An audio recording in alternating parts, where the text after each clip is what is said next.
IMF और America के साथ बैठ के उसने जिस पाकिस्तान का जो केस लड़ा है मुसलसल, मुझे आप दिखाएं गुज़िश्ता कोई 15-20 सालों में ऐसी आपको कोई मिसाल मिलती है चेयरमैन बिलावल जैसी सफारतकारी की? मैं नहीं समझता। ऐसी सारी दुनिया इस्लामोफोबिया से लेके इमरान खान साहब तो जाते थे एक तकरीर करने के लिए, वापस आते थे और IMF के उसी प्रोग्राम को सेबोटेज किया इमरान खान ने, जिसने अपनी शराइत पे, उनकी शराइत, IMF की शराइत पे वो लोन अप्रूव किया। मजबूरी है एक रियासत की, वो क्या करेंगे इंटरनेशनल बॉडीज़ के साथ? ये तो नहीं है कि अब चेहरा चेंज हो गया है तो अब दूसरा चेहरा आएगा तो पॉलिसीज चेंज हो जाएंगी। You have to continue with the agreement. आपने जो एग्रीमेंट की है उस एग्रीमेंट पे खड़ा होना पड़ेगा। अभी मैं समझता हूँ ये चेयरमैन साहब की जो फॉरेन डिप्लोमेसी और उसके साथ साथ प्राइम मिनिस्टर के एफर्ट्स की वजह से ये लोन स्टैंड बाय एग्रीमेंट हुई है 3 अरब की, और ये आइंदा 9 महीने तक ये हर तिमाही के बाद एक किस्त आएगी और उसके बाद मेजर प्रोग्राम इनिशिएट होना है, वो 9 अरब का उसके बाद होना है। तो मैं समझता यकीनन कामयाब सफारतकारी का नतीजा है। मौजूदा जो इत्तेहादी हुकूमत है उसकी एफर्ट्स इसमें शामिल हैं, और हम जैसे कि इमरान खान और उसके जो टीम की कोशिश थी कि पाकिस्तान डिफ़ॉल्ट करे, तो मेरे ख्याल में डिफ़ॉल्ट से बचने के लिए और पाकिस्तान की तरक्की के लिए और पाकिस्तान की मैशत को आगे बढ़ाने के लिए मैं समझता हूँ ये बहुत बड़ा इक़दाम है। अच्छा, PTI चेयरमैन को इलेक्शन लड़ने की इजाज़त होनी चाहिए? देखें, एज़ हर एक शहरी को होने चाहिए। जब तक कोई उसने ऐसा इकदाम ना किया हो जो मुल्क की सालमियत और उसके ख़िलाफ़ हो, तब तक हर शहरी का हक़ है। एज़ जमहूरियत पसंद तो हम चाहते हैं हर एक को ओपन फील्ड हो, लेकिन अगर उसने कोई ऐसा इकदाम किया है जो मुल्क की जमहूरियत के लिए, मुल्क की सालमियत के लिए, मुल्क के इदारों के लिए ख़तरनाक है, तो फिर ये तो काम अदालत का है। वो वक्त जो क्राइसिस के थ्रू हम जा रहे हैं और जो क्राइसिस थे पिछले 1 साल में, इंशाल्लाह इस इलेक्शन के बाद जब पीपल्स पार्टी इंशाल्लाह चेयरमैन साहब बिलावल साहब जब वज़ीर आज़म बनेंगे तो आप देखेंगे काफ़ी चीज़ें बेहतर होंगी, क्योंकि ये सफारतकारी की वजह से, फॉरेन मिनिस्ट्री की वजह से, उनकी मेहनत की वजह से आज हमें कुछ तो मिल रहा है कि यकीनन कामयाब सफारतकारी का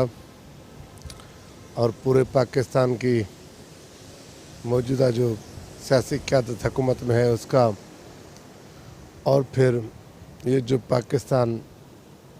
रमज़ान में बना उसकी वजह, या फिर दुआओं की वजह, कोई तो वजह है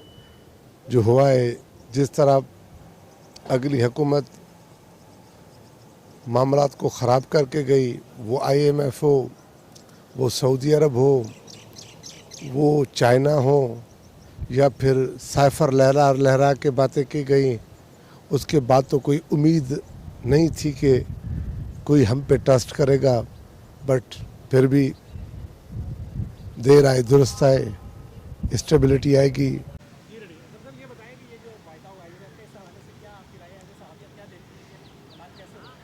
जी देखिए, IMF का मुआहिदा बहुत ही ज़्यादा अच्छा है। जिस तरह से हुकूमत ने मेहनत की, कोशिशें की, जितनी रुकावटें थी उसे दूर किया गया और मुआहिदा किया गया, ये बहुत ही एक खुशाइन बात है। IMF के मुआहिदे से उम्मीद करते हैं कि मईशत जो है वो बेहतर होगी, और अगर मईशत बेहतर होगी तो जाहिर सी बात है हमें रोज़गार के मौके मिलेंगे। रोज़गार के मौके मिलेंगे तो शहर के हालात जो है वो बहुत ही ज़्यादा उम्मीद है कि जल्द बेहतर हो जाएंगे।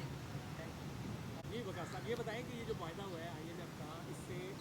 2 दिन से हम देख रहे हैं कि कल से स्टॉक एक्सचेंज के ऊपर जा रही है, डॉलर के नीचे आ रहा है। आप ऐसे साथ ही बताएं कि आपकी क्या राय है और इससे पाकिस्तान की मैशत को क्या फ़ायदा होगा? असल में IMF के इस मुआहदे के बाद सबसे पहले तो पाकिस्तान के उन दुश्मनों और पाकिस्तान को के बदख्वाहों की जो है शिकस्त हुई है, जो ये मुंतज़िर थे कि शायद पाकिस्तान खुदा न खास्ता डिफ़ॉल्ट होगा और फिर पाकिस्तान में गदर मचेगा। IMF का मुआहदा गो के एक आर्जी इंतज़ाम है, लेकिन इस तमाम तर सूरत हाल में जब पाकिस्तान जो है अपने मईशत के एतबार से बका की जंग लड़ा था, उस मौके पर IMF का ये मुआहदा और वफाकी हुकूमत की जो मुआशी टीम है उसकी कोशिशों से सऊदी अरब UAE से जो पाकिस्तान को फ़ंड्स मिले हैं, यकीनी तौर पर ये जो है एक खुशाइंद के एक इस वक्त सूरत हाल है, मतलब इत्मीनान बख्श सूरत हाल है कि IMF का मुआहदा हो गया, जो कि गुज़िश्ता कई माह से जो है वो ज़ेर इल्तिवा था। यकीनी तौर पर हुकूमत को इस सिलसिले में मुश्किलात का सामना करना पड़ा, कुछ नाखुशगवार फ़ैसले भी लेने पड़े, लेकिन चूँकि इस वक्त जो है वो इन हालात में मईशत को कांधा देने के लिए ज़रूरी था कि IMF के साथ मुआहदा हो, तो यकीनी तौर पर हुकूमत की इस कोशिश को सराहा जाना चाहिए।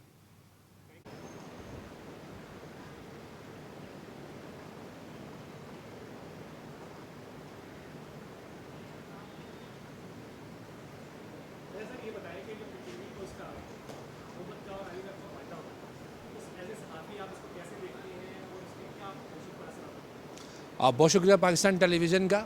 एक ऐसे मुश्किल और बहुत ही क्रूशल हालात के अंदर जिस तरह इस हकूमत ने IMF के साथ एक मुआहदा किया और जिन मुश्किल हालात के अंदर ख़ुद वज़ीर-ए-आज़म पाकिस्तान मियां मोहम्मद शहबाज शरीफ, जनाब इसाक डार साहब और दूसरी जो हमारी अस्करी क़यादत है वो जिस तरह मुतहर्रिक हुई और मुल्कों